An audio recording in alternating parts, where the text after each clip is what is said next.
big-time running back. Funchess is a good receiver, but he's all they've got on the outside as well. And he's a converted tight end to receiver just to get him, more touches and take advantage of his athleticism. But yeah, Gardner has done this, split in time 2 years ago with Denard, but basically done it by himself here running an offense for Michigan. And he's played great against Ohio State last year. He's limping around for the whole fourth quarter. He got him within an eyelash of winning that ball game. So, yeah, credit to him, and I think he'll be an athlete that'll play in the NFL. I don't think he'll ever play quarterback in the NFL, but somebody can take advantage of that kid's talent. That's exactly, you mentioned Robinson. That's exactly what I said to my son when we were watching the game. I said, man, the kid's an athlete. I said, I don't see he's one of those guys that's not going to project as a quarterback in the NFL, but somebody can find somewhere to put that kid out there on the field, Yeah, just like they did what Jacksonville has done with Denard Robinson.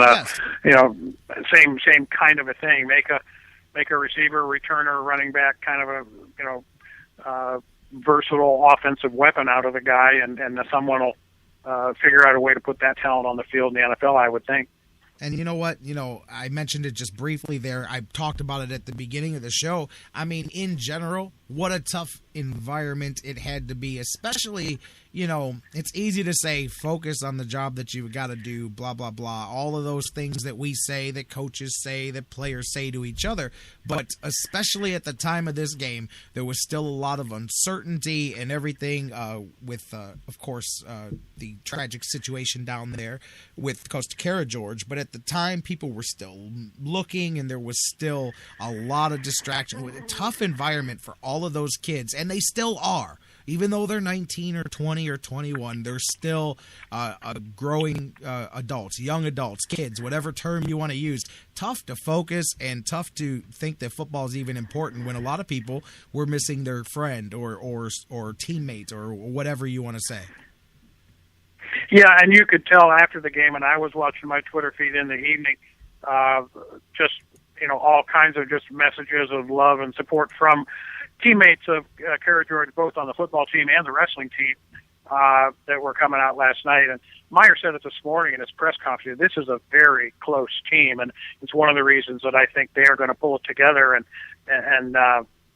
step up their individual games this week in the absence of J.T. Barrett. Whether it's win it for Kosta or win it for JT or whoever, they've been through a lot, and I think also this situation might help Urban Meyer in his Coach of the Year kind of consideration down the line. Most people had thought that since Ohio State coach hasn't won the Big Ten Coach of the Year since 1989, I think, when Earl Bruce won it.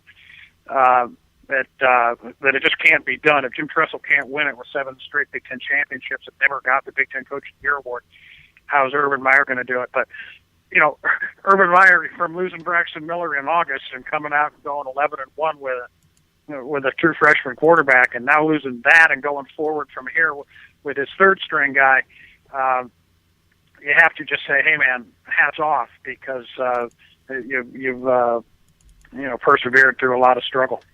Absolutely. Dan Wismar, J-Rock, talking about the Buckeyes and the Wolverines from the other day. And, of course, Wednesday, Dan, you and I will get the chance to. We'll start looking ahead. We'll preview the Big Ten title game and all of that. I want to shift gears a little bit here. We were talking, obviously, a lot of the show today was heavily dedicated to the other football game that went on over the weekend, and the Browns and the Bills. And do I even need to ask the question? I'm just going to go, Dan Wismar, where are you today on the world that is the 7-5 Browns changing their quarterback and all that comes with it?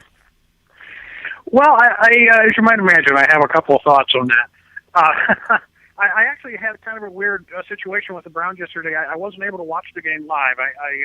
We were traveling, we were visiting the relatives in Columbus, and I didn't get a chance to watch the game, although I was kind of tracking it on my phone, and I was watching the scoring changes, and so I knew how the game had progressed, and was aware by the time it was over of how everything had gone in the sequence of events. So I get home, we get home at about 7 o'clock last night, and I sat down to watch the game with my wife. And so I was able to watch the game knowing the result in advance and being able to be a little bit emotionally detached from it. And I was kind of surprised as I watched the first half, because I thought Hoyer was really pretty effective. He moved the team. They squandered a couple of scoring opportunities, but it's not like Hoyer wasn't being Brian Hoyer. He was reasonably effective and sharp moving the team. I thought he was throwing the ball well. The one interception obviously was judgment error and a physical mistake, but on balance, I thought that, Hoyer had played decently in the first half. And, as far as I knew, Hoyer hadn't been the guy that fumbled the ball that went for a touchdown. And, the defense that, committed pass interference and gave up the first Buffalo touchdown either. So he finds himself down 14-3. And I'm just going to, I listened to John McMullen today, and I have tremendous respect for John. He's really a straight shooter, and obviously he comes from a perspective that isn't, seeing the world through brown and orange glasses, right? Which is fine. But I do have a different take than he does on the whole situation. He's highly critical of the organization. All year long here, you and I and everybody has been saying, gee, it's really too bad that, the Browns are in a little bit of a pickle because they don't have any idea what they have in Johnny Manziel. They just don't know. And so far, they haven't had an opportunity to find out. And so it's almost as though the fan base, certainly, I guess I was curious too. You're curious. Neither of us wanted the guy here, but he's here, and so we were hoping for a blowout. Obviously, we were hoping it was going to be a blowout in our favor, where you're up 20-3 in the fourth quarter, or 28-7 or whatever it is, where you have a big lead in the fourth quarter and you can put the guy in there and let him run some plays. So the first opportunity they had to do that, they did that. They were down 20-3, and I don't think they were looking for a savior. I don't think they were looking for somebody to come and pull their chestnuts out of the fire here and win the football game. I think they knew that, hey, this game isn't going to be a W. Now it's 20-3. It's the fourth quarter. We haven't shown anything, and let's put him in. What do we have to lose? We want to find out what we got in him. This is a chance to do that, and I don't think it was more than that. Okay. And I think maybe Johnny Manziel kind of surprised them and complicated the whole issue by driving down and from 10 yards on his own for this. They probably didn't expect that, and after the game, they're probably going, damn, now we're really up against it. Now we got people excited, and, we didn't expect this to happen. His performance complicated their problem. But I don't put too much in. John used the term fool's gold to describe the Manziel success yesterday. Yep. I would use the term fool's gold to describe the 7-4 record coming into the game. True. I don't think the Browns were as good at 7-4 as people thought they were. I know the old Parcells line. You're exactly as good as your record says you are. But let's face it, we have wins over the Titans and the Raiders and the Buccaneers. That 7-4 is different from a team that's got a 7-4 with a tougher schedule. I've called it fool's gold, and I told you last week I thought they were going to win 2 of their last 6, and before this game I said 1 out of their last 5. I still think maybe they're going to win 1 of their last 5. Obviously hoping for better than that, but I guess the only way I differ with John is that I think the fool's gold was the record coming in, not what we saw yesterday from Manziel. That may have been fool's gold too. But I also don't think this was necessarily a strategic blunder by the organization. All year long we've been saying we need to find out what we've got in Manziel, and the first opportunity they had in the game that was already lost, I think, in their opinion, they said, okay, well, this is our chance to find out. And, whether they found out much or how much weight they can put on what they observed yesterday remains to be seen. I guess, like John, maybe like you, I'm hoping but not predicting that they will go back and say, until we're out of this playoff chase, we got to go with our guy Hoyer. I think, the mood of the town seems to be the Hoyer era as of yesterday is officially over, and that he may never take another snap for the Cleveland Browns. Obviously, we'll find out, and we can speculate until then, but I hope that's not the case, because I think, I don't know who gives you the better chance. I don't think we're a playoff team anyway. So if they do go ahead and go with Manziel, I guess I'd be okay with that, because it's the future, and I don't want to sign Hoyer to a long-term deal.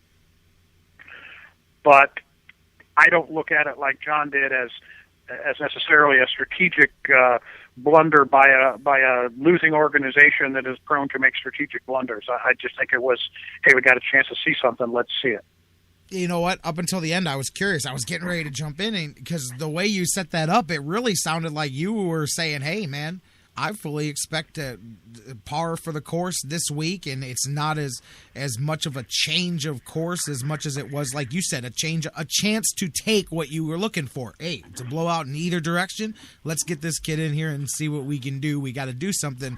But then you qualified it there at the end, because I just think no matter what led to it, no matter what, I just can't see putting the genie back in the bottle. Oh, here's why. I actually read right before I went on the air, so I read like 3/4 of it, and then we were coming up against it. I was reading what Terry Pluto wrote this morning, and he said it best. The main reason why, for no other reason, that it's almost impossible to go back with Hoyer on Wednesday is that you think people were looking over his shoulder already? You think there was a short leash already? Well, now that they've already made a mid-game switch, literally the first bad pass, and that's it as far as get him out of there. We want Manziel. Now you've put him in a very bad situation, and I'll be honest with you. Say what you want about whether he's accurate or not accurate. Say what you want about whether you like him or you don't like him. He stabilized the quarterback position for the Browns this season, and to me, he deserves better than to be put in a situation where he gets booed out of the stadium for something that's not really of his making. And that's what I see happening if you put him back in. Literally, the first play that goes south, you're setting that stadium on fire. You're right, and that is unfortunate, and it is true. I never overestimate the patience or the intelligence of the overall Cleveland Browns ticket buying public. I'm sometimes on Sundays down there, I'm embarrassed to be one of them, But and you're right, they would boo Brian Hoyer the first interception he threw, and that's just the way fans are. They pay their money, they can express themselves any way they want, and I don't begrudge them that. But sometimes they're idiots. Let's face it. You're right. You're right. That's a tremendous amount of pressure, and John and you were both right in saying that. What is happening, not what happened on the field, but what's happened since Johnny Manziel took the field is unfair to Hoyer. He didn't, he got us this far. He got us 7-5. This is more than any other quarterback, which is not. More and more as the league has adjusted to him, and as the league has basically thrown the ball down the field, he hasn't been able to do that. And we had to expect that after a while the league would come around, as they do with any player, and adjust to you and take away the things you do well and force you to do things you don't do quite so well. And we're late in the season now, and there's a whole bunch of film on Brian Hoyer out there. It's to be expected. That doesn't mean that, benching him after getting us where we are is a fair thing. But then again, I think maybe the front office hinted at this not long ago when they talked about when Ray Farmer was quoted as saying, we want everything to be in place when Johnny takes over as starting quarterback. We're trying to, I can't remember the exact wording. I'm paraphrasing there, but right, putting him in the best like situation. That. In other words, it's not a matter of if, but when Johnny takes over. Yeah. And if they truly believe that they are not a playoff team and they are going to lose some tiebreakers and their schedule going forward with 2-2, 2 home games, 2 away games, and 2 rugged opponents in our home games is not conducive to making the playoffs, then and maybe they do feel that it's time to make that change. And maybe they legitimately feel that they will be a better football team with Johnny Manziel playing quarterback. Obviously, very debatable, and we shall find out on the field if that happens. But I got to say, though, Dan, what we mentioned earlier, John and I think that how they make this announcement, and you can't do it because the Browns are going to go out there and give you the whole best thing for the team, and we're going to try to win. But I'm just being totally honest with you. To me, this thing becomes better for Johnny Manziel if you blunt expectations on Wednesday and say we acknowledge that our road to the playoffs, while not impossible, will be a very difficult one. You cannot have fans thinking that this kid is coming here to be any kind of savior, as we used the word earlier. If you set